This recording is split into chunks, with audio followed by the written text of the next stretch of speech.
Hello hello. प्यारे साथी नमस्कार। मैं केशपाल कुमार स्वागत करता हूं आपके अपने परिवार रोजगार विद अंकित में। आशा करता हूं कि भैया जी आप सभी अच्छे होंगे, बढ़िया होंगे, खुशहाल होंगे और जहां भी होंगे एकदम शानदार एवं जानदार होंगे और आप कंटिन्यू एकदम शानदार तरीके से अपनी तैयारी में चार चांद भी लगाते चल पा रहे होंगे। और अब तो भैया जी ठीक है, एक बार पहले सभी जुड़ेंगे और फिर हम अपने इस सेशन को एक शानदार तरीके से स्टार्ट भी कर पा रहे होंगे। तो गोविंद कुमार जी, जय माता दी। गुरु जी जय माता दी, आपकी स्वीकार होगी। और ठीक है, दीपक गैंगवार जी भी हमारे साथ जुड़ चुके हैं और धीरेन्द्र जी भी हमारे साथ जुड़ते हुए नमस्कार गुरु जी, नमस्कार जी। तो आप पहले तो सभी के सभी जुड़ जाएंगे और फिर हम अपने इस सेशन को एक शानदार तरीके से स्टार्ट भी कर पा रहे होंगे। तो मुझे तो अब देखो, सभी के लिए तो ना कह सकता कि सबके लिए जो है भगवान को भी भैया जी एक तो निर्गुण और सगुण सभी होते हैं, मानने वाले भी और ना मानने वाले भी। लेकिन अब यूपी जी के आप सभी की समझ में आ रही होगी और आप एकदम शानदार तरीके से तैयारी भी करते चल रहे होंगे। तो पहले आप सभी जुड़ेंगे और रुद्र यादव जी, मीनाक्षी पटेल। तो मीनाक्षी पटेल जो है को भी स्टार्टिंग में दिक्कत थी बहुत सारी, तो एक बार बताएंगी बहन जी। अब तो ना है दिक्कत, एक बार बता देंगे, ठीक है ना, कि अब तो दिक्कत ना है कि पहले जैसी ही दिक्कत अभी बन पा रही है। क्योंकि स्टार्टिंग में यदि देखा जाए तो मैंने बताया जैसे उत्तर प्रदेश का इतिहास, तो उन्हीं टीचर ने समझा रहा, कुछ पॉइंट छोड़ने जो अदर स्टेट से थे तो वही दिक्कत बनी हुई थी। तो एक बार सभी बताएंगे कि कक्षाएं आप सभी की एकदम शानदार चल रही होंगी और आप जो है मेहनत भी कर रहे हैं, ये तो पता ही है। चलें तो चलते हैं कल से ही जो हमने छोड़ा था उसी पॉइंट को। लाइव कमेंट नहीं दिख रहा भैया, लाइव कमेंट ना दिखेगा, ठीक है। ये एप्लीकेशन की कक्षा है, इसमें ना दिखता है। आप कमेंट्स भी ना करें तो ही अच्छा होगा, ठीक है। यदि आप कमेंट्स करेंगे तो बेवजह अपने समय को ही वेस्ट कर रहे हैं, ठीक है। चलो चलते हैं। तो नोटिस नहीं मिलता है टाइम पर, अच्छा ये दिक्कत है। चलो जी, अब चलते हैं भैया। इल्तुतमिश की बात चल रही थी। कौन सा इल्तुतमिश है ना, यही तो था। और उस इल्तुतमिश की बात जो सुल्तान बनने से पहले कभी बदायूं का सूबेदार हुआ करता था। और मैंने बताया उस इल्तुतमिश की बात जिसका समय 1210 से लेकर 1236 तक था। हाँ सर, 1210 से लेकर 1236 ईस्वी तक इसका टाइम रहा था। ये सारी चीजें मैंने आप सभी को बताई, कल भी बता दी, ठीक है। ठीक है, अब चलें भैया। त्रिपक्षीय संघर्ष ना, उसमें तीन ही राजा थे, वो हिस्ट्री वाले सर बता देंगे। उसमें बस इतना ही है, उन्हें वंश में बताता, लेकिन वो करा देंगे सर, ठीक है। चलो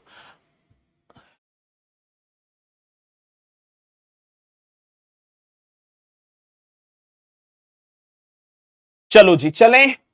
अब देखो, इल्तुतमिश की बात आती तो इल्तुतमिश का एक ज्येष्ठ पुत्र था और जिसका नाम था नासिरुद्दीन महमूद।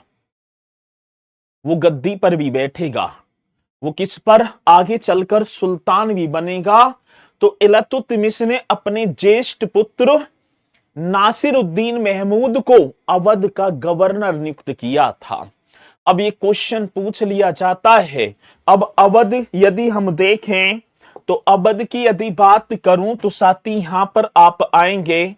पहले तो आप जो है ये आपका हो गया लखनऊ। पहले लखनऊ को क्या बोला जाता था? अवध। अब इसी के आसपास के क्षेत्र, जैसे फैजाबाद अवध की राजधानी थी, ये पूरा का पूरा वारमवंकी, ये पूरा क्षेत्र किस में आता था? अवध में। तो आप चलो भैया, तो क्या लिखेंगे? इलतुतमिश ने, ठीक है ना, इलतुतमिश ने अपने ज्येष्ठ पुत्र, ये पॉइंट आप बता देना, इलतुतमिश ने अपने ज्येष्ठ पुत्र, और ज्येष्ठ का नाम क्या था मेरे साथी? ज्येष्ठ पुत्र नासिरुद्दीन महमूद, ठीक है ना, नासिरुद्दीन महमूद। ज्येष्ठ पुत्र और पुत्र का नाम भैया आप बताएंगे नासिरुद्दीन, कौन सा? नासिरुद्दीन महमूद। बहुत शानदार क्वेश्चन है। हाँ जी, नासिरुद्दीन महमूद को अवध का गवर्नर बनाया था। कहां का? अवध का गवर्नर बनाया। और सुल्तान बनने से पहले ये खुद कहां का? बदायूं का गवर्नर था। ये पॉइंट आप सभी कर पा रहे होंगे, ठीक है। अब इसी के साथ चलते हैं। दूसरी बात क्या है? सूफी संत शेख निजामुद्दीन औलिया का संबंध बदायूं से था। मैं बताऊंगा केदारनाथ जी, बदायूं, इनका जन्म 1238 ईस्वी, और सरची पूरी की पूरी जो भी संत या जो भी मेरे साथी सूफी, ये इनमें साथ के साथ निपटाता चलूंगा आपको। आगे ऐसे ना है कि उत्तर प्रदेश के प्रमुख साहित्यकार वो तो करेंगे, लेकिन इन प्राचीन वाले ने तो हम साथ की साथ ही खत्म कर देंगे, है ना। चलो, अभी वो तो आएगा, लेकिन एक क्वेश्चन और है। साथी इतिहासकार अब्दुल कादिर बदायूनी का संबंध, हाँ जी, एक इतिहासकार और थे, और इतिहासकार का नाम आप बताओ सर? इतिहासकार अब्दुल कादिर बदायूनी। अब इसके तो नाम के आगे ही भैया बदायूनी लग गया। अब्दुल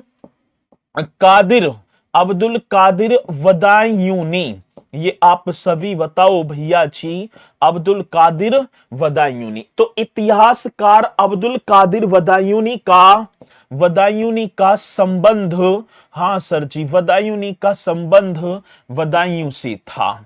कहां से था? तो बदायूं से था। ये भी पॉइंट, अब यही तो क्वेश्चन आ जाते हैं कि इतिहासकार अब्दुल कादिर बदायूनी का संबंध कहां से था? बदायूं से था। और शेख जो सूफी संत शेख निजामुद्दीन औलिया अभी जस्ट आगे आ रहे हैं। और साथ ही 1236 ईस्वी में जब इलतुतमिश की मृत्यु होती है, तो राज सिंहासन पर कौन? रजिया सुल्तान। चलो जी, कटिहार की सारे पॉइंट्स हो गए क्या? बिल्कुल हो गए भैया। अब इससे तो हो गए, इनसे तो होगी, कटिहार के आगे जो आएगा कटिहार वगैरह सारी चीजें करेंगे। अब दूसरी बात, इनके बाद भैया इन्हीं की पुत्री, और पुत्री का नाम था रजिया सुल्तान। अब ये दिल्ली की गद्दी पर बैठने वाली एकमात्र महिला शासिका थी रजिया सुल्तान। ना तो इनसे पहले दिल्ली की गद्दी पर कोई बैठा, और ना इनके बाद मेरे साथी दिल्ली के राज सिंहासन पर कोई बैठा है। ना तो इनसे पहले कोई बैठा, ना इनके बाद, तो दिल्ली की गद्दी पर बैठने वाली एकमात्र मुस्लिम महिला हो या हिंदू, तो इनमें तो यही एकमात्र बनेंगी, ठीक है। 1236 से 1240 तक गद्दी पर बैठ गई। साथ ही इलतुतमिश ने एक तुर्कान ए चहलगामी का गठन किया था, जिसमें 40 तुर्क सरदार थे, और उन्हें जगह जगह की एकता, जैसे बदायूं में तो इलतुतमिश बैठा था, ठीक है ना। तो इसी तरीके से इन्होंने अलग अलग इक्तदारों को भूभाग व्यक्त कर दिया था, और वो 40 तुर्क सरदार इतने पावरफुल हो जाते हैं इलतुतमिश की मृत्यु के बाद, जिसे चाहें उसे वो राजा सुल्तान बनाएंगे, और जिसे चाहें वो उसे सुल्तान के पद से हटा देंगे। अब बात क्या है भैया जी? रजिया सुल्तान, अब कुछ तो तुर्क सरदार मेरे साथी इनके खिलाफ हो गए, क्योंकि वो नहीं देखना चाहते थे कि उनके सामने कोई स्त्री, कोई महिला शासन राजपाट को संभाले, क्योंकि रुकनुद्दीन फिरोज बन गया था, वो अल्प योग्य शासक ठहरा। रजिया सुल्तान ने मेरे साथी जनता के सामने इस राज सिंहासन की दुआएं मांगी, कहा कि आप एक बार मुझ पर विश्वास करके देखो कि मैं राजपाट को किस तरीके से चलाऊंगी। कुछ ऐसे तुर्क हुए जिन्होंने रजिया सुल्तान का भारी भरकम विरोध किया और कुछ ऐसे हुए जिन्होंने इनका समर्थन किया था। साथी बदायूं के सूबेदार थे एतगीन। अब एतगीन एक और है जो बलवन, बलवन ने एक नायब का पद, बलवन कह रहा हूं मैं, बहराम शाह, बहराम शाह ने एक नायब का पद लाएगा, वो जिसे तहसीलदार बोलेंगे, और उस पद पर जो नियुक्त करेगा सबसे पहले एतगीन को। अब एतगीन जो है पहले रजिया सुल्तान के शासन काल में ये बदायूं का सूबेदार था, ठीक है ना। बदायूं के सूबेदार एतगीन और मुल्तान की गवर्नर ने मिलकर रजिया के खिलाफ एक गुट बनाया था, ठीक है भाई, इसे गद्दी पर ना बैठन देंगे। और रजिया के वफादार सेनापति, ठीक है ना, नुसरतुद्दीन तापसी के को अवध का उसने, अब किसको, तो यहां के कौन था, नासिरुद्दीन महमूद था। अब नासिरुद्दीन महमूद को हटाया, अब इसने लिख देना रजिया के वफादार, हाँ सर भाई बीच बीच में से ही पॉइंट उठाने पड़ेंगे। रजिया के वफादार एक वफादार सेनापति था, रजिया के वफादार सेनापति, और सेनापति का नाम था नुसरत, क्या था, नुसरत तउद्दीन, नुसरत तउद्दीन, ठीक है, नुसरत तउद्दीन, इनके नाम भी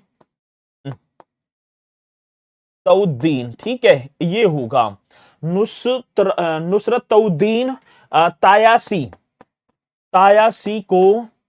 तायासी को अवध का, तायासी को क्या मेरे साथी, अवध का गवर्नर बनाया, तायासी को अवध का गवर्नर बनाया। ये पॉइंट आप सभी को लिखना है। रजिया के वफादार सेनापति, और सेनापति का नाम था नुसरतउद्दीन तापसी को अवध का गवर्नर बना दिया था। बाकी रजिया सुल्तान ने भटिंडा, अल्तुनियासी, मतलब भटिंडा का शासक था, अल्तुनियासी मतलब कि सर आपने 40 शाह के बारे में, तुर्कान ए चहलगामी, मैं ना बताऊंगा, मैंने तुमसे कितनी बार बताया कि वो भारत के इतिहास की तरफ हम रुख कर देंगे, तो मैं उत्तर प्रदेश का इतिहास पढ़ाऊंगा मात्र, ठीक है। अब ऐसे तो जो है इल्तुतमिश ने एकता प्रणाली की शुरुआत की, चंगेज खां का आक्रमण इसके शासन काल में हुआ, सुल्तान की उपाधि धारण करने वाला पहला शासक यही बनेगा। इल्तुतमिश से बहुत सारे पॉइंट हैं, ठीक है ना। कुतुब मीनार के निर्माण कार्य को पूरा इसने करवाया, भारत में गुंबद निर्माण का पिता इसे कहा जाता है। लेकिन मैंने आपको पहले ही बताकर चला हूं कि भैया मैं जो है मात्र उत्तर प्रदेश के पॉइंटों को उठाऊंगा, उत्तर प्रदेश से तो कोई ना छुटेगा, बट ठीक है ना, ठीक है, तो ये आप एकदम करेक्ट यहां पर करेंगे। अब इसी के साथ भैया जी आगे बलवन भी गद्दी पर बैठेगा, और बलवन के बाद नासिरुद्दीन महमूद सारे गद्दी पर आएंगे। लेकिन आप जो है सॉरी बहराम शाह के बाद जो है अलाउद्दीन मसूद शाह, फिर नासिरुद्दीन महमूद शाह, फिर नाम आता है बलवन। अब बलवन आप जिनका बचपन का नाम था बाहुद्दीन, अब बलवन 1266 से लेकर कहीं कहीं आएगा 1266 से 1287, कहीं कहीं 1286। अब इन्होंने 20 वर्ष तक ही तो शासन किया था, तो इसलिए ये राइट होगा 1286। अब बलवन ने साथी गढ़मुक्तेश्वर की मस्जिद की दीवारों पर, अब कुछ कहेंगे सर जी गढ़मुक्तेश्वर कहां पड़ता है, तो हापुड़ में पड़ता है गढ़मुक्तेश्वर, और गढ़मुक्तेश्वर मेला भी लगता है हापुड़ में, आप गए भी होंगे जो हापुड़ के आसपास के जनपदों से बिलोंग करते होंगे, तो आप बताएंगे बलवन ने गढ़मुक्तेश्वर की मस्जिद की दीवारों पर लिखे शिलालेखों में स्वयं को खलीफा का सहायक कहा है, ठीक है। आगे बात समझ में, तो आप लिख दो भैया बलवन ने, ठीक है, किसने, तो राइट करेंगे सर जी बलवन ने बलवन ने गढ़ मुक्तेश्वर की, जब हम जाएं गढ़ मुक्तेश्वर, बलवन ने गढ़ मुक्तेश्वर की मस्जिद की दीवारों पर, मस्जिद की दीवारों पर लिखे, जो लेख हैं, लिखे लेखों में, लिखे लेखों में स्वयं को खलीफा का सहायक कहा है, स्वयं को खलीफा का सहायक कहा है। ये क्वेश्चन आया हुआ है जी, सहायक कहा है। ठीक है, अब देखो एक बात और मैं बताऊं, ऐसे क्वेश्चन आएगा, निम्नलिखित में से किस सुल्तान ने गढ़मुक्तेश्वर की मस्जिद की दीवारों पर लिखे लेखों में अपने आप को या स्वयं को खलीफा का सहायक बताया? तो वो कौन था सर जी? बलवन था। वो कौन था? तो आप एकदम राइट करेंगे सर, उसका नाम ही तो बलवन था। उसका नाम था, हाँ जी, गढ़मुक्तेश्वर का मेला भी लगता है हापुड़ में सर जी। उपेंद्र विश्वकर्मा जी सर, सब घौच पौच हो जा रहा है। उत्तर प्रदेश के इतिहास करो, कुछ भी ना हो बे, ठीक है। और जब आपकी मेडिवल हिस्ट्री की कक्षा चले तब आप इन पॉइंटों को ऐड कर लेना, क्योंकि देखो अपने में उत्तर भारत का, अब जैसे हम पढ़ेंगे बलवन, तो उसमें बलवन के विषय में बताएंगे सिजदा एवं पाबोस की नीति, लोह एवं रक्त की नीति को लेकर आया, फारसी रीति रिवाज पर आधारित नौरोज उत्सव का प्रचलन, ये सारी चीजें कराएंगे। ठीक है, लेकिन कहीं ना कहीं पॉइंट ऐसे रह जाएंगे जो उत्तर प्रदेश के इतिहास, अब इन पॉइंटों को ठीक है ना, संभवतः मैं कह पा रहा हूं, ना ले पाए, क्योंकि उनमें अपना भी बहुत बड़ा, ठीक है ना, इतिहास है। तो इसलिए भैया आप जो है इन्हें करते चलना है, ये उत्तर प्रदेश के इतिहास में काउंट होंगे। चलें अब आगे चलते हैं। एक और वंश आप हेडिंग डालेंगे, खिलजी वंश। अब आप एक हेडिंग डाल देना, खिलजी वंश। गुलाम वंश के बाद एक वंश, एक डायनेस्टी और आया, और जिसका नाम था खिलजी वंश। खिलजी वंश की बात आई तो सर 1290 से लेकर 1320 ईस्वी तक, ठीक है ना, ये खिलजी वंश के शासकों ने शासन किया था, खिलजी वंश। और इसका जो है खिलजी वंश का जो संस्थापक, अब ये क्वेश्चन आया कि सर जी खिलजी वंश का फाउंडर कौन था? खिलजी वंश का क्या, तो फाउंडर आप बताओ मुझे एक बार है। तो सर आप बताएंगे जलालुद्दीन फिरोज खिलजी। कौन से होंगे? तो राइट कर देना है जलालुद्दीन, जलालुद्दीन फिरोज खिलजी। ठीक है, ये खिलजी वंश के संस्थापक थे जलालुद्दीन फिरोज खिलजी। और सर आपने पद्मावत मूवी भी देखी होगी, 1290 से लेकर ये 1296 ईस्वी तक राज सिंहासन पर बैठे। ठीक है, 1290 से 1296 तक जलालुद्दीन फिरोज खिलजी। ठीक है, कौन से? तो सर जी गढ़मुक्तेश्वर मस्जिद कहां पर है? हापुड़ में भैया, गढ़मुक्तेश्वर हापुड़ में। ठीक है, अब दूसरी एक और बात आती जलालुद्दीन फिरोज खिलजी की बात, तो सर जलालुद्दीन के सुल्तान बनने के पहली बात, आज पहली बात एक लिखेंगे कड़ा। और कड़ा जो क्षेत्र पड़ता है ना, कड़ा, कड़ा मानिकपुर, आपने नाम सुना होगा। ये जो क्षेत्र है मेरे साथी, ये कौशांबी और प्रयागराज में, कौशांबी और प्रयागराज में क्षेत्र पड़ता था।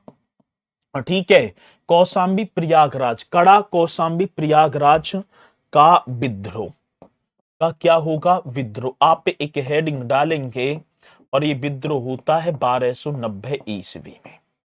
भैया आज कड़ा कड़ा मानिकपुर भी बताऊंगा।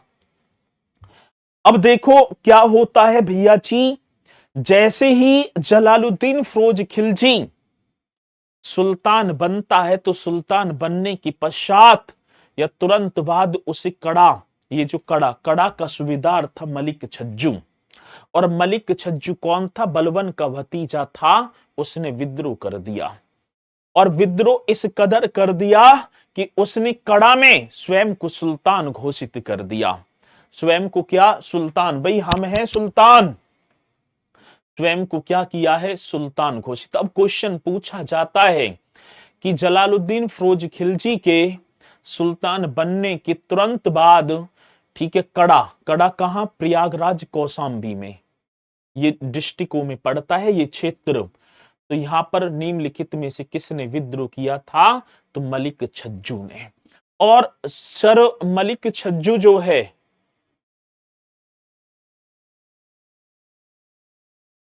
सरजी गुलाम वंश में राजाओं द्वारा यूपी में किए गए अभियान तो करवा दो।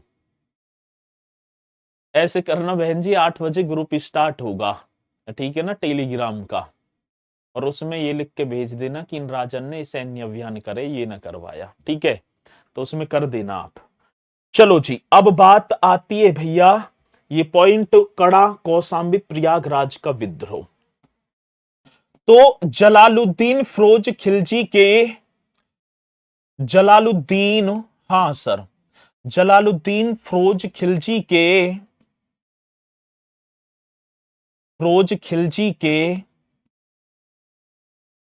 सुल्तान बनने की बात, सुल्तान जैसी ये सुल्तान बना, सुल्तान बनने के बाद, बनने के बाद, ठीक है, बनने के बाद कड़ा कड़ा, अब ये तो मैंने बता ही दिया कड़ा।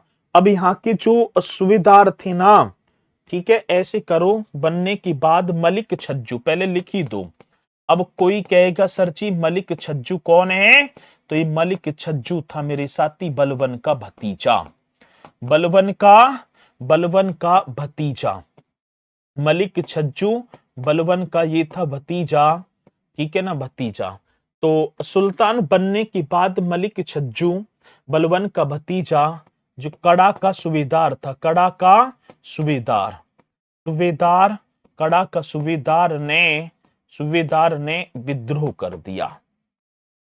तो सबसे पहले अब विद्रोह जो किया है वो किसने किया था? मलिक छज्जू ने। और मेरे साथी मलिक छज्जू कौन था? अभी अलाउद्दीन कड़ा का ही गवर्नर था। पहले अभी तसल्ली तो पकड़ो। अब यहां पर जब विद्रोह हुआ, ठीक है, अब विद्रोह जब कर दिया और अपना राज्याभिषेक करवा लिया, स्वयं को इस मलिक छज्जू ने इस कड़ा में स्वयं को सुल्तान घोषित कर दिया और मुगुसुद्दीन की उपाधि धारण की, अपना राज्याभिषेक करवाया, ठीक है ना। अब यही पॉइंट आप लिखेंगे, मलिक छज्जू ने कहां पर? कड़ा में। मलिक छज्जू ने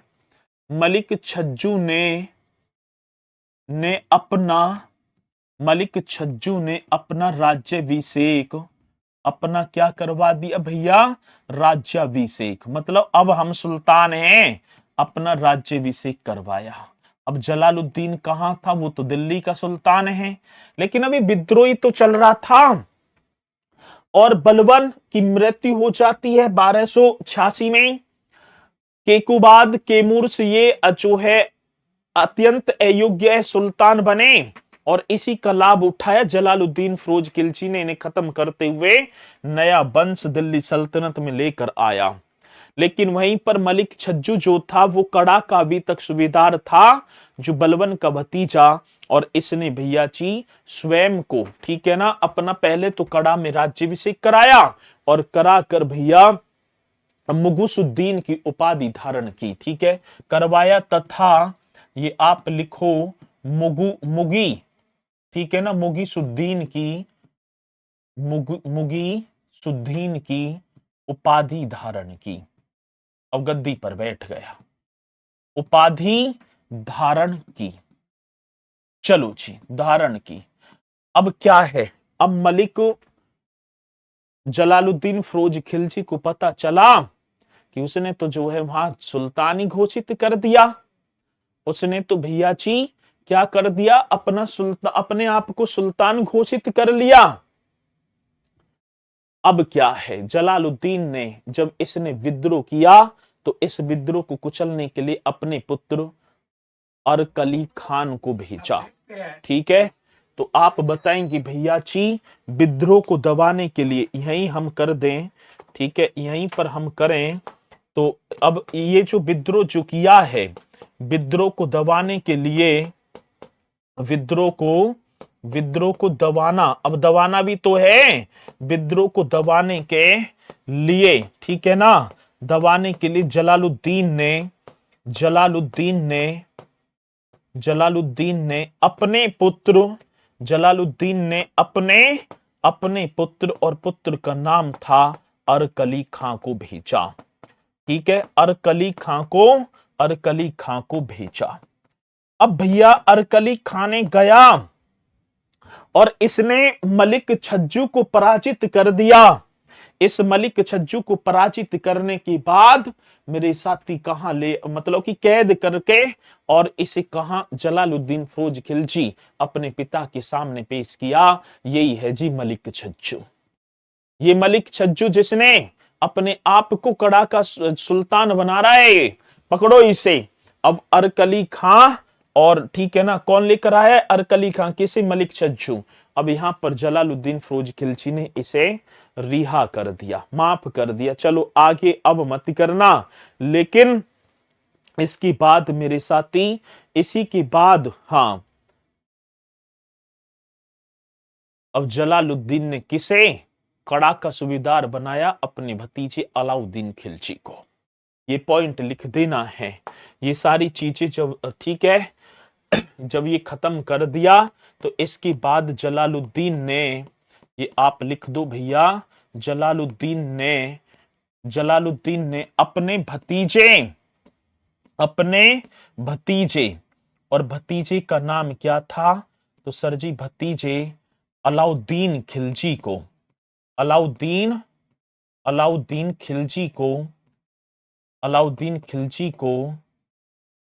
खिलजी को कड़ा मानिकपुर का। अब कड़ा मानिकपुर मैंने बता ही दिया, ये क्षेत्र पड़ेगा कौशांबी और प्रयागराज में। कड़ा मानिकपुर का सूबेदार नियुक्त किया। अब सूबेदार हो गया जी, और जैसी यहां की सूबेदारी मिलती है तो इसने भैया इधर उधर आक्रमण करने स्टार्ट कर दिए। देवगिरी के शासक रामचंद्र देव को पराजित कर दिया, उसकी रानी को ले आया, और वहां पराजित करने के बाद देवगिरी से इतनी अपार धन दौलत को एकत्रित कर लिया, आज तो सुल्तान बनने की लालसा मन में जाग उठी।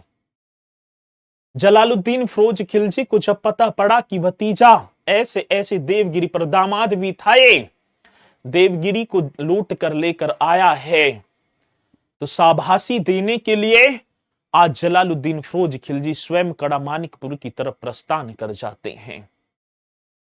और प्रस्थान करने के बाद जैसे ही वहां पर पहुंचे, सुल्तान से बातचीत की। गंगा नदी का तट था, फिल्म में तो दिखाया दरबार में मलिक काफूर मार रहा है, लेकिन गंगा नदी के तट पर मेरे साथी अपने चाचा मिंस और ससुर की हत्या कर दी, और हत्या करने के बाद गले को काटकर, और वो जो रहता है ना, क्या बोलेंगे, भाला, गले को काटकर भाले में लगाकर मेरे साथी ऐसा खौफ पैदा किया, और दिल्ली तक लेकर आया था, और स्वयं को पहले तो कड़ा में अपना राज्याभिषेक, और फिर उसके बाद दिल्ली के राज सिंहासन पर बैठ गया। इस पर बैठ गया तो दिल्ली के राज सिंहासन पर बैठ जाता है। ठीक है, चलो जी, तो ये पॉइंट आप लिखेंगे, जलालुद्दीन की हत्या। ठीक है, और अब कब की है, तो पहले ये अब यहां एक हेडिंग और डालेंगे, जलालुद्दीन की हत्या। अब जलालुद्दीन भी चल बचे, और जलालुद्दीन की हत्या कहां हुई, तो सर जी कड़ा मानिकपुर में ही हुई। जलालुद्दीन की हत्या, और ये हत्या 1296 ईस्वी में, 1296 ईस्वी में जलालुद्दीन आज सुल्तान चले गए, और साथ ही 1296 अलाउद्दीन खिलजी ने और खुद को कड़ा में ही सुल्तान घोषित कर दिया। 1296 ईस्वी में अलाउद्दीन खिलजी ने। ठीक है भैया जी, कौन सा?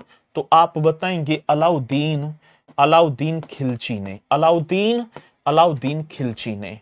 और सर जी ठीक है ना, कड़ा में, ठीक है, कड़ा में खुद को सुल्तान घोषित किया, खुद को सुल्तान घोषित किया। छाप दो एकदम राइट तरीके से। और मुझे बताओ कि पॉइंट आप सभी की समझ में आए या नहीं आए, जल्दी बताएंगे।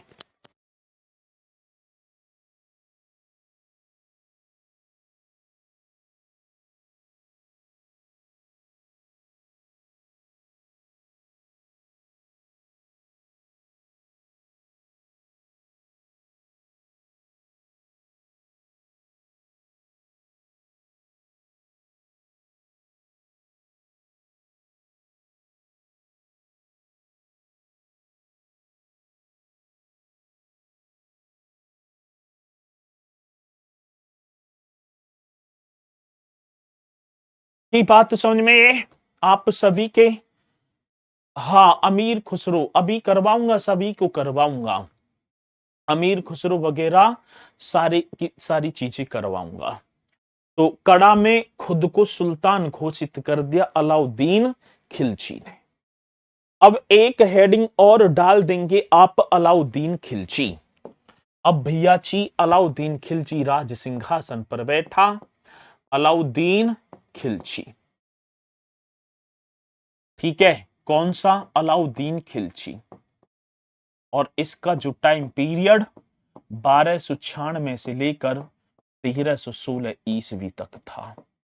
20 वर्षों तक इसने शासन किया था अलाउद्दीन खिलजी ने, गद्दी पर बैठ गया।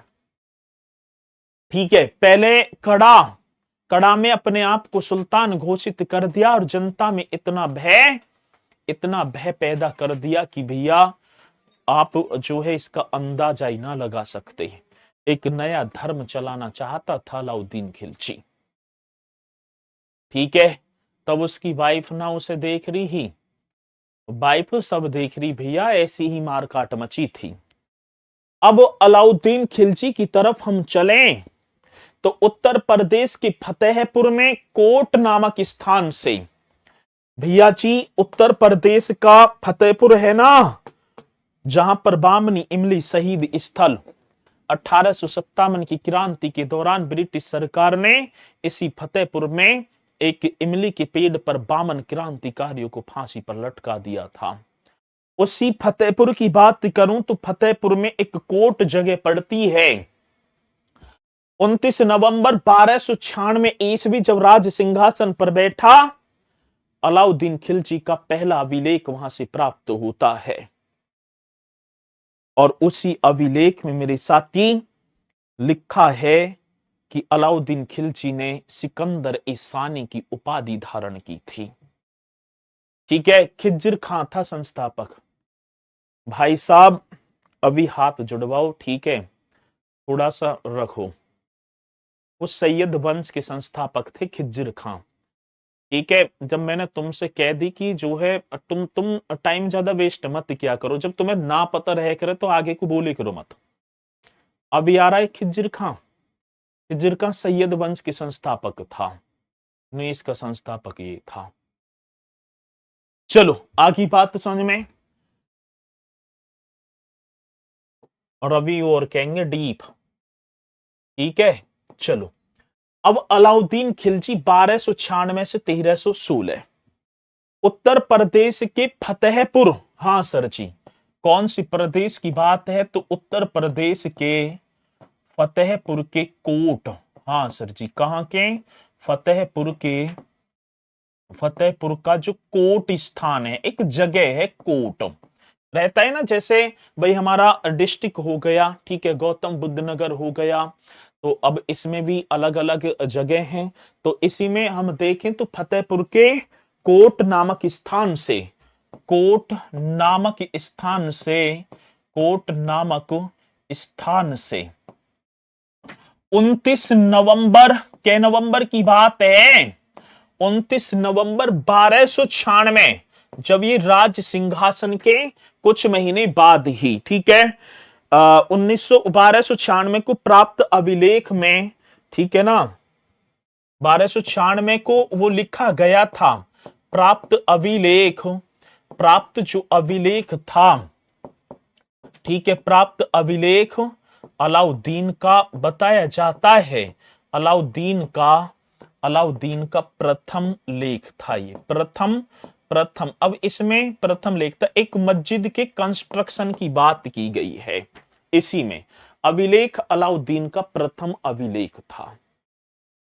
अब इस अभिलेख में क्या बोला गया है, इस अभिलेख में अलाउद्दीन खिलजी के शासक बनते सिकंदर ईसानी की उपाधि धारण का उल्लेख इसी अभिलेख में है, ठीक है ना। अब ये जो अभिलेख है, शासक बना और शासक बनते ही, शासक, हां सर, शासक बनते ही अब भैया सिकंदर ईसानी, आप लिख दो मेरे साथी, कौन सा, सिकंदर ए सानी की उपाधि, सानी की उपाधि जो द्वितीय सिकंदर ए सानी की उपाधि धारण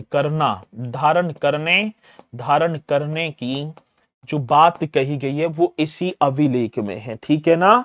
या धारण करने का कर दो, धारण करने का उल्लेख है भैया जी कि उसने सिकंदर ईसानी, द्वितीय सिकंदर।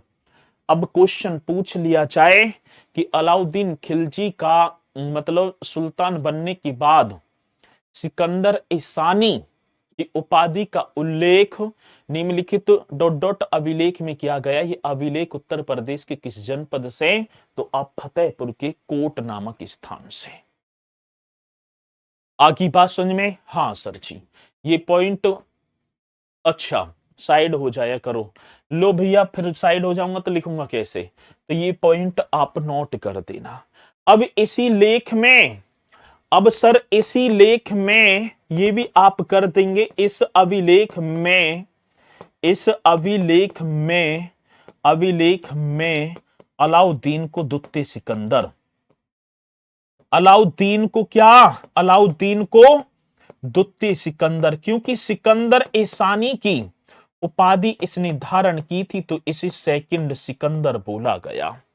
वफादारों का सहायक, मेरे साथी किसकी बात होगी, वफादारों का सहायक इसे ही बताया, ठीक है। इस अभिलेख को जब हम पढ़ेंगे तो द्वितीय सिकंदर वफादारों का सहायक, विजेताओं का राजा, क्या बोल दिया इसे, विजेताओं का राजा कहा सर, विजेताओं का राजा।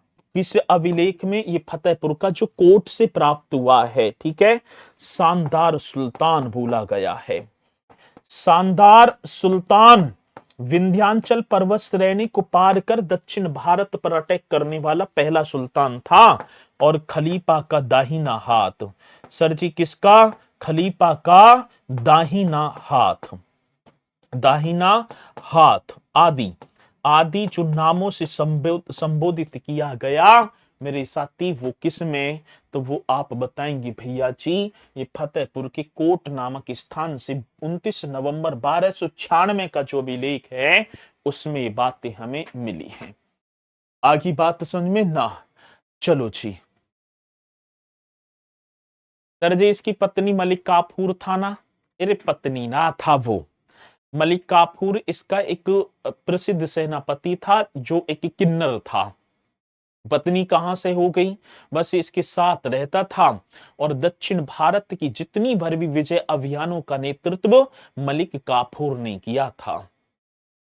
एक बहुत पावरफुल सेनापति था वो, जितनी भर भी दक्षिण विजय हुई है वो मलिक काफूर के नेतृत्व में उसने जीता था पूरा दक्षिण भारत। चलो जी ये पॉइंट आप एकदम राइट करेंगे। अब इसी के साथ भैया जी 1314 ईस्वी में, भाई 16 तक बैठा, फतेहपुर सीकरी से प्राप्त एक फारसी अभिलेख में अलाउद्दीन खिलजी को दुखियों का रक्षक भी बताया गया है। वो तो चलो कुछ ना कुछ तो बताते रहे हैं इन्हें, ठीक है, दुखियों का रक्षक भी बता दिया। लेकिन आगे बढ़े सर, हाँ अब आगे बढ़ेंगे। अलाउद्दीन खिलजी के समय दो आब, अब दो आब क्या होगा? तो दो आब का मतलब होता है दो नदियों के बीच की भूमि। दो आब का मतलब जैसे गंगा नदी है और यमुना नदी इस तरीके से बहती हुई, ठीक है ना, तब आके मिलेगी। हाँ, अब इन नदियों के जो बीच की भूमि है उसे हम क्या बोलेंगे? दो आब। उसे हम क्या बोलेंगे मेरे साथी? दो आब। जब ये अलाउद्दीन खिलजी राज सिंहासन पर बैठा तो इसने गंगा यमुना जो दो आब क्षेत्र में इतना जो है तकड़ा राजस्व टैक्स लगाया कि 50%। यदि आपके खेत में दो अनाज की बोरी हुई है तो एक राजपाट में जाएगा और एक आपके पास। बहुत तगड़ा था भाई, नहीं तो 1/6 रहा करता था, लेकिन इसने तो आधा कर दिया जी। ठीक है, इसने क्या कर दिया? आधा कर दिया। इसने क्या कर दिया? आधा कर दिया। ठीक है, तो आप बताएंगे अलाउद्दीन खिलजी के समय, हाँ सर, अलाउद्दीन खिलजी के समय, अलाउद्दीन खिलजी के समय, ये पॉइंट आप सभी को करना है। अलाउद्दीन खिलजी के समय दो आब मींस गंगा यमुना का क्षेत्र, दो आब, और दो आब बोले तो भैया जी गंगा यमुना का क्षेत्र, गंगा यमुना का क्षेत्र। आ रही है बात समझ में ना? दो आब का मतलब होगा गंगा यमुना का, मतलब दो नदियों के बीच की दूरी। ठीक है, में भू राजस्व की दर, गंगा यमुना का क्षेत्र में भू राजस्व, हाँ सर, में भू राजस्व की दर, भू राजस्व की जो दर थी, भू राजस्व की दर कितनी थी मेरे साथी? 50%। 50% मतलब का 1/2, ठीक है ना, थी। ये आप कर दो, मतलब उपज का 1/2 भाग, दो नदियों का क्षेत्र। बहुत बढ़िया, ये आप सभी को एकदम राइट तरीके से कर देना है। और एक और नाम, एक नाम होंगे प्रसिद्ध सूफी संत निजामुद्दीन औलिया। एक हेडिंग आप डाल दो सर जी, एक हेडिंग आप डालेंगे, एक प्रसिद्ध, हाँ सर जी, प्रसिद्ध सूफी संत। कौन से संत जी? प्रसिद्ध सूफी संत, और नाम होगा निजामुद्दीन औलिया। पढ़ा है आपने? प्रसिद्ध सूफी संत निजामुद्दीन औलिया। हाँ सर, मैंने पढ़ा तो था निजामुद्दीन औलिया। अब पहली बात तो इनका जो जन्म है, ठीक है, प्रसिद्ध सूफी संत निजामुद्दीन औलिया इनके दरबार में रहा करते थे। हाँ सर, इनका जन्म, इनका जो बर्थ है, इनका क्या होगा? बर्थ 1238 ईस्वी में उत्तर प्रदेश की बदायूं में हुआ था। 1238 ईस्वी में बदायूं, ठीक है। और अब्दुल कादिर बदायूंनी भी कहां का था? बदायूं का, ठीक है। और ये बदायूं उत्तर प्रदेश में। आगे बात समझ में? अब हुए तो दुनिया भर के थे, लेकिन मैं उत्तर प्रदेश के कराऊंगा। तो आप करो सर जी, वर्थ 1238 में बदायूं उत्तर प्रदेश। इनका जो शेख निजामुद्दीन औलिया, हाँ सर जी, इनका जो संप्रदाय था मीन्स सिलसिला, ये बोलते थे सिलसिला, तो इनका जो सिलसिला था वो था चिश्ती संप्रदाय। मेरे भैया, कौन से संप्रदाय की बात? चिश्ती संप्रदाय, ठीक है, मतलब चिश्ती सिलसिला या चिश्ती संप्रदाय। अब क्वेश्चन आएगा कि शेख निजामुद्दीन औलिया, हाँ जी, किस सिलसिले या किस संप्रदाय से संबंधित है? तो आप एकदम राइट कर देना सर जी, चिश्ती कर देना। आज निजामुद्दीन औलिया सुल्तान, कितने सुल्तानों का समय देखा? 7 सुल्तान, भैया जी इन्होंने 7 सुल्तान बलवन से स्टार्ट हुए, बलवन से। हाँ सर जी, मतलब कि बलवन से स्टार्टिंग हो जाती है और मेरे साथी गयासुद्दीन तुगलक तक, बलवन से गयासुद्दीन आएगा, आगे गयासुद्दीन तुगलक ही पढ़ेंगे, गयासुद्दीन तुगलक तक। किसी मेरे भाई बहन को कोई डाउट है? नहीं जी, गयासुद्दीन तुगलक। देखो इन्होंने 7, और जबकि अमीर खुसरो जिनके शिष्य थे उन्होंने 8। पहले धैर्य पकड़े करो, ठीक है ना। सच सच बताओ तुम्हें इनकी पता ही, तुमने लिख दिया अमीर खुसरो के 8 हैं। मेरे भैया पहले मैं जब कह करूं ना, तो इन्होंने देखा था 7 सुल्तान, और इन्हीं के जो शिष्य थे अमीर खुसरो, और अमीर खुसरो ने देखा था 8 सुल्तानों का समय। कितना मेरे साथी? 8 सुल्तानों का समय था, ठीक है। चिश्ती सिलसिला में शेख सलीम चिश्ती सीकरी वाले, जहांगीर के अब्बा। अभी तो मोइनुद्दीन चिश्ती थे, जो अजमेर में जिनकी दरगाह है, वो ही उन्होंने चलाया था चिश्ती संप्रदाय। और मोइनुद्दीन जो चिश्ती था ना, वो मोहम्मद गौरी के साथ भारत आया था, उस सिलसिले की बात है। अब वो तो शेख सलीम चिश्ती आगे आएंगे, तो अकबर के टाइम पर, ये तो अकबर के टाइम पर आएंगे। सर इनका अन्य नाम, अब इनका अदर नेम, अब भैया जी इनका अदर नेम क्या है, ये सबसे ज्यादा क्वेश्चन है। महबूब ए इलाही, इन्हें भैया जी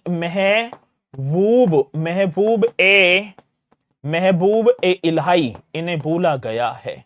साथी महबूब ए इलाही मतलब ईश्वर का प्रिय, इन्हें बोला गया ईश्वर का प्रिय। आगे बात समझ में।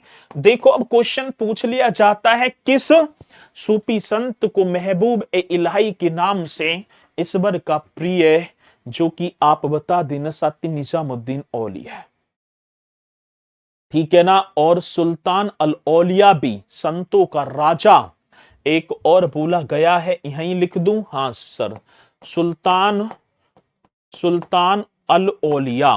कौन सा? सुल्तान अल औलिया।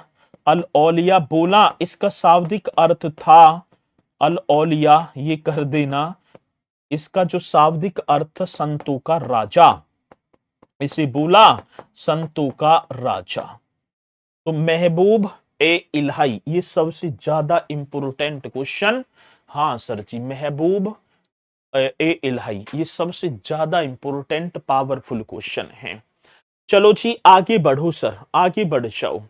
इनके गुरु का नाम क्या था? बाबा फरीद।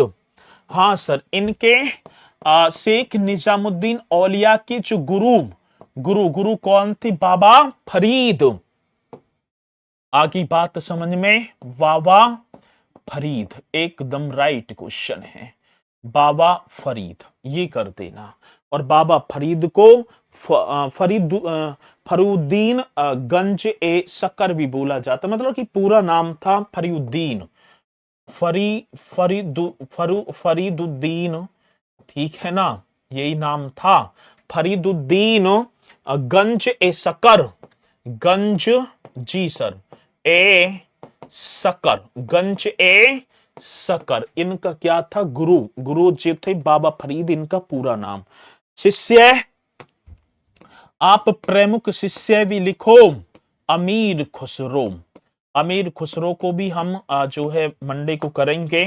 अमीर खुसरो सितार व तबला की वादक, इन्होंने ही तो 8 सुल्तानों का समय देखा, जबकि इनके गुरु ने 7 सुल्तान। नासिरुद्दीन चिराग ए दहलवी, नासिरुद्दीन, इनके जो अन्य शिष्य थे एक और था नासिरुद्दीन चिराग ए दहलवी, नासिरुद्दीन चिराग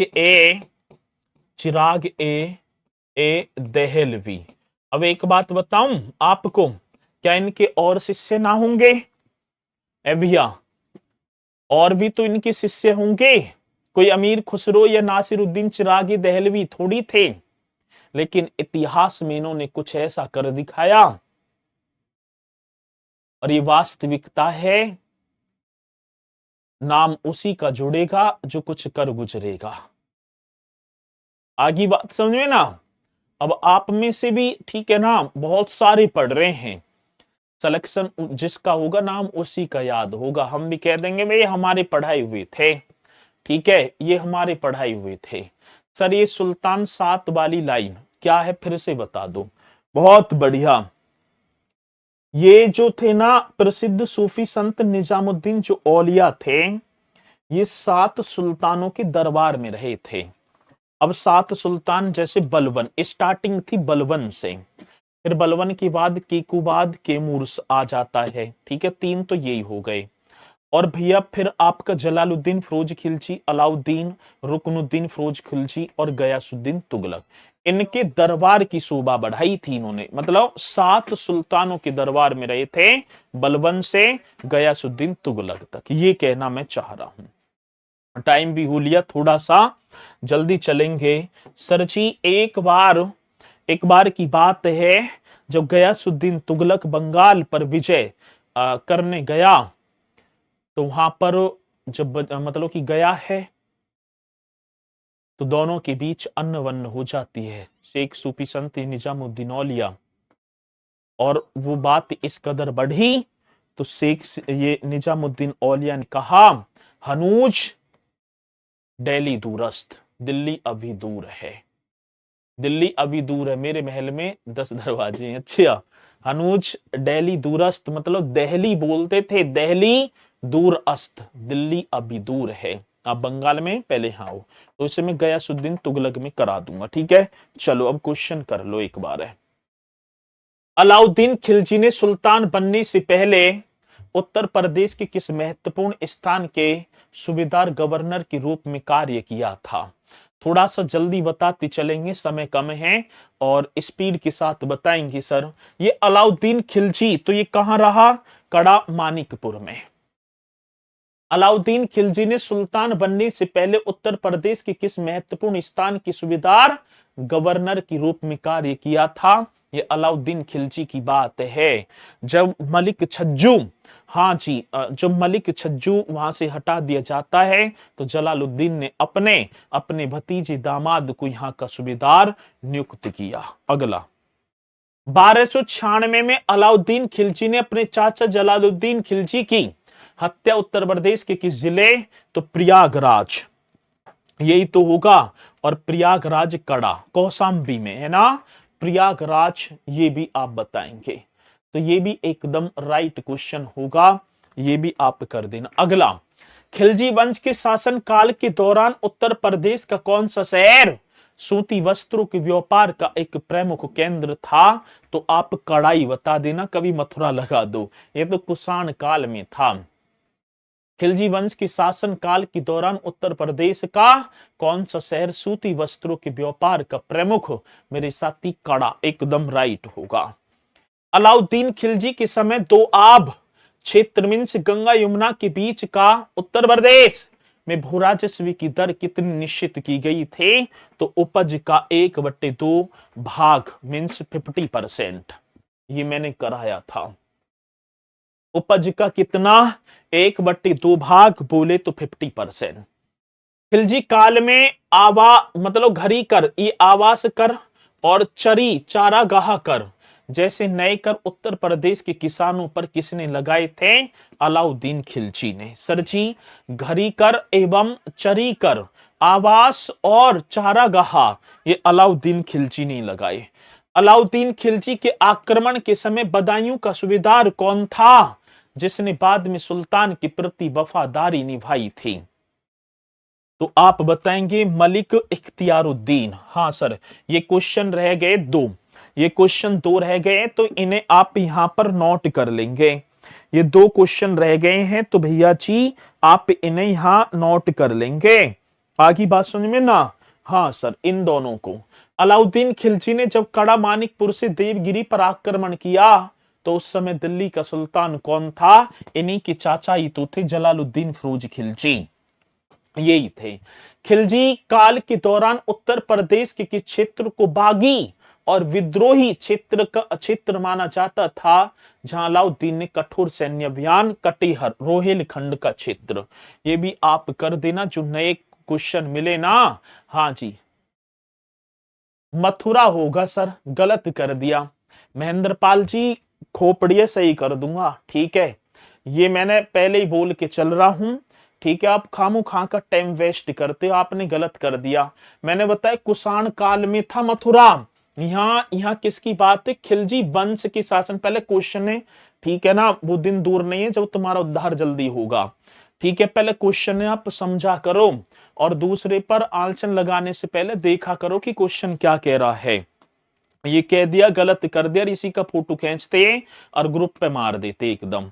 चलो अगला, खिलजी सुल्तानों के समय उत्तर प्रदेश के किस जिले में गंगा नदी के तट पर जलालुद्दीन खिलजी का मिलन अलाउद्दीन खिलजी से हुआ, जहां उनकी हत्या हुई थी? तो आप कर देना कौशाम्बी कड़ा। मैंने बताया ये कड़ा जो क्षेत्र है ये प्रयागराज और कौशाम्बी में पड़ता है ना। आगे बात समझ में। चलो अगला क्वेश्चन और देखो। प्रसिद्ध सूफी संत निजामुद्दीन औलिया, जिनके अलाउद्दीन खिलजी से तनावपूर्ण संबंध थे, तनावपूर्ण रहे थे, और ये इन्होंने बोला भी था, यदि अलाउद्दीन खिलजी मुझसे मिलने भी आते हैं तो मेरे घर के 2 दरवाजे हैं, वो एक दरवाजे से आएंगे, ठीक है ना, तो मैं दूसरे दरवाजे से निकल जाऊंगा। और इनका जन्म बदायूं 1238 ईस्वी में, ठीक है। इनका जन्म बदायूं 1238 ईस्वी, बताया ना। प्रसिद्ध सूफी संत शेख निजामुद्दीन औलिया के सूफी सिलसिले आदेश से संबंधित थे?